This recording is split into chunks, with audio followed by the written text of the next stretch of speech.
What's going on, you guys? Rob's Way or the Highway here.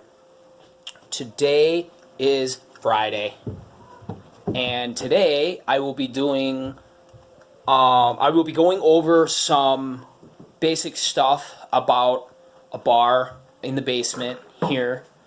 There's many ways to do this. I'm sure there's things that I did wrong.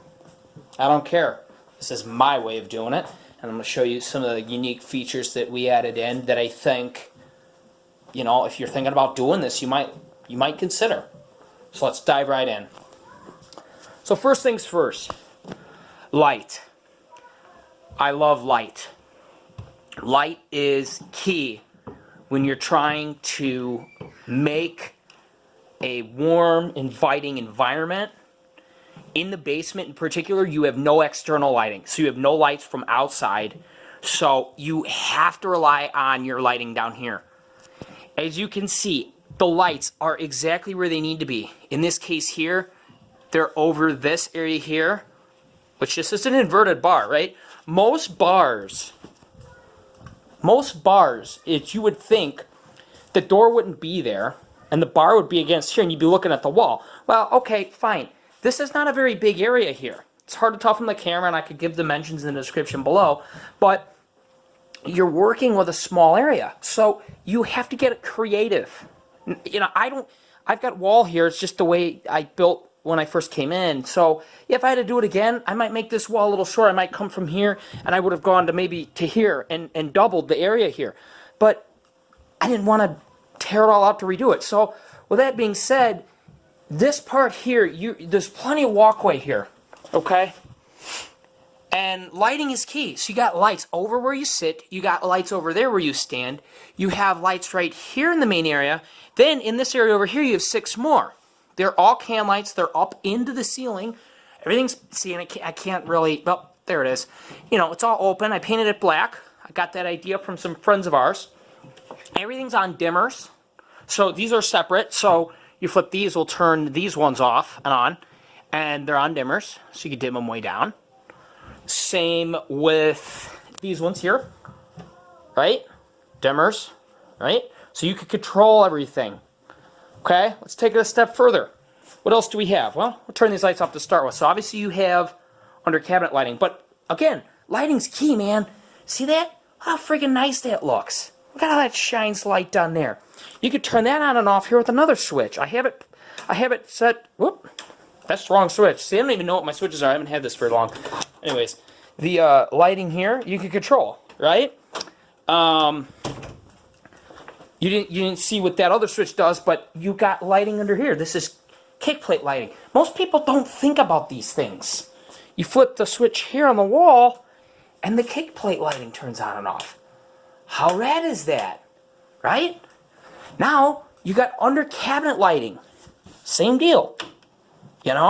You can control light however you want when you're trying to set this environment up for a party. Like if it's a party, you want lighting as bright as possible. But then you're watching a movie. Look, see how this side's all nice and dim? And this side's got just enough light to get you going? Awesome. Let's say you take it a step further. You flip this light off. You still have your kick plate lighting. You still have your under bar lighting. This light's obviously off because this goes up with the stairs, right? This door's, you turn these lights off and this door gets closed. Now, look at what you got.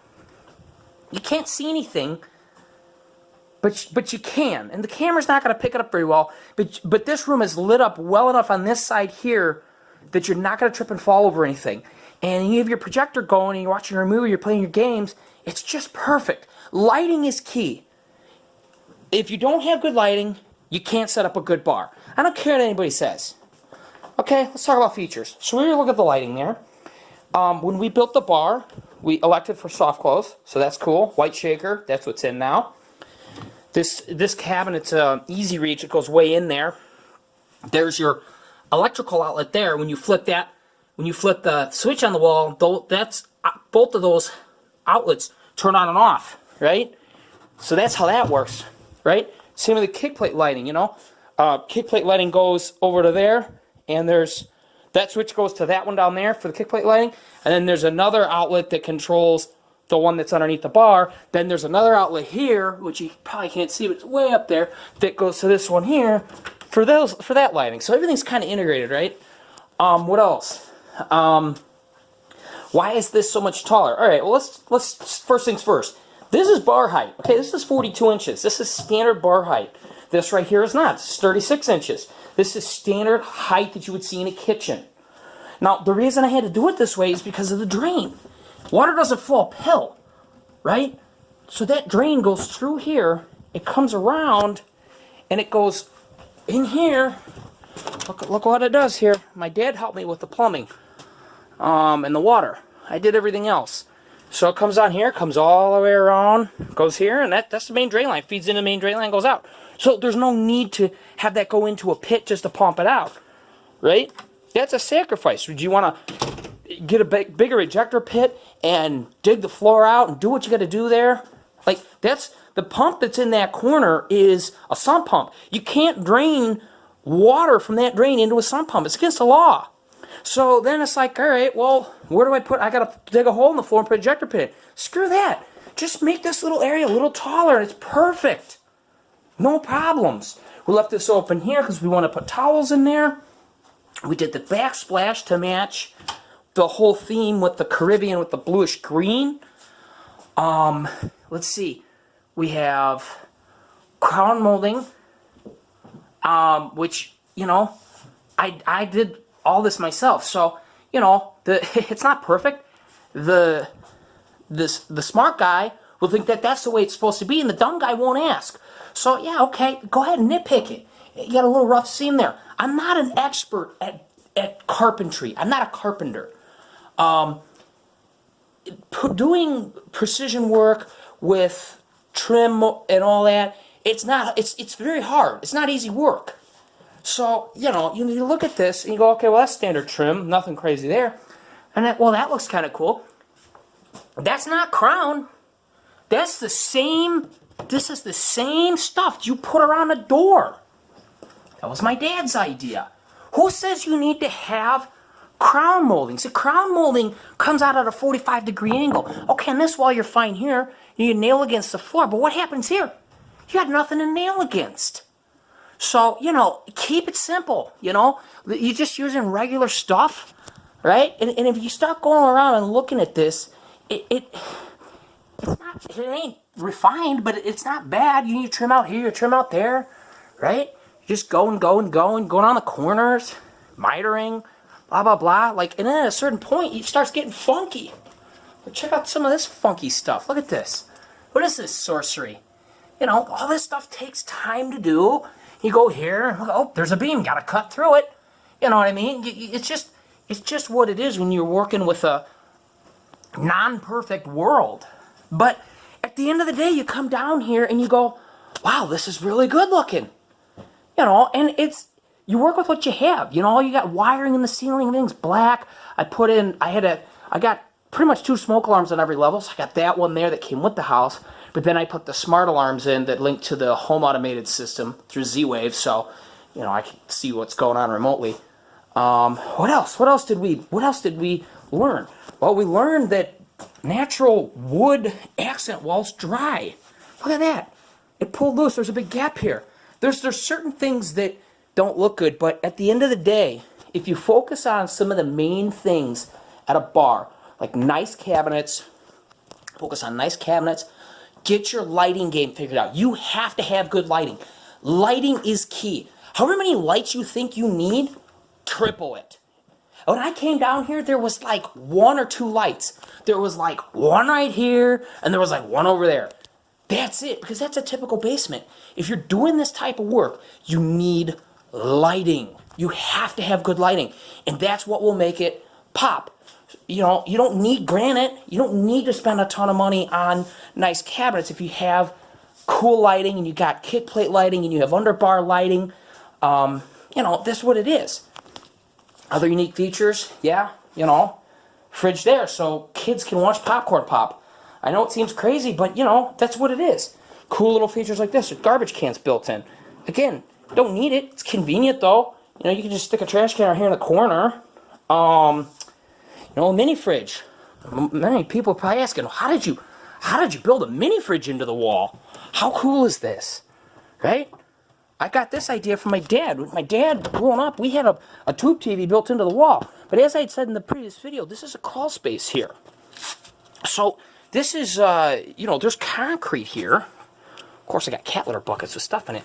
But as you can see here, this just goes back and it's just framed out. Nothing crazy. Not much lighting in here because this is a crawl space. Nobody comes in here. I got 2 light bulbs. Nothing special. All the power is there. There's an outlet that's behind that there, and that's what the fridge is plugged into. And that's how it's powered. These videos seem to cut off at 10 minutes and 36 seconds. This is the second time this has happened now, so I'm going to try to splice these together. And plus, I don't want to be over 10 to 12 minutes anyways, and I like to talk. So, again, going back to the simplicities of it, okay? Do it yourself. Try to figure it out. The smart guy will think that's the way it is. The dumb guy won't ask. You could pay somebody to finish something, like a basement or bar, and at the end of the day, nobody's perfect. And they are going to make mistakes just like you are. Yeah, maybe they're going to be better than what I did. I don't care. I enjoy doing this stuff. This is how I did it. And in my opinion, some of the takeaways I would say would be get lots of lighting. Good lighting, lots of switches, lots of outlets. Okay? And the rest doesn't matter. It doesn't matter that your trim work isn't perfect. It doesn't matter that your accent wall is a little off, The cabinet the cabinet's straight, but it could be a little better right here, or whatever it is, right? Like, at the end of the day, if it's your house and it's what you're doing, everybody's going to go on and watch this video, and now they might go in and critique me and go, oh, well, yeah, this is wrong, and that's wrong, and that's wrong. Well, yeah, because I'm pointing it out, but I just wanted to show all you guys that it isn't, I shouldn't say it isn't hard, because to some people it is hard to do something like this, but to me, it's a labor of love. My wife asked me, how long do you think it's going to take you to put that tile down? I don't know. I've never done this before. The backsplash, you do things once or twice, you start to get in a rhythm. The backsplash that I put in, I got done in one evening. And it's the same amount of backsplash, or maybe a little less, than up in my kitchen that took me 3 days because I did it before. So, just go along. Take your time. Be creative with it. And the rest will flow. That's all. Thanks for watching. Like, subscribe, favorite. This is Rob's Way or the Highway.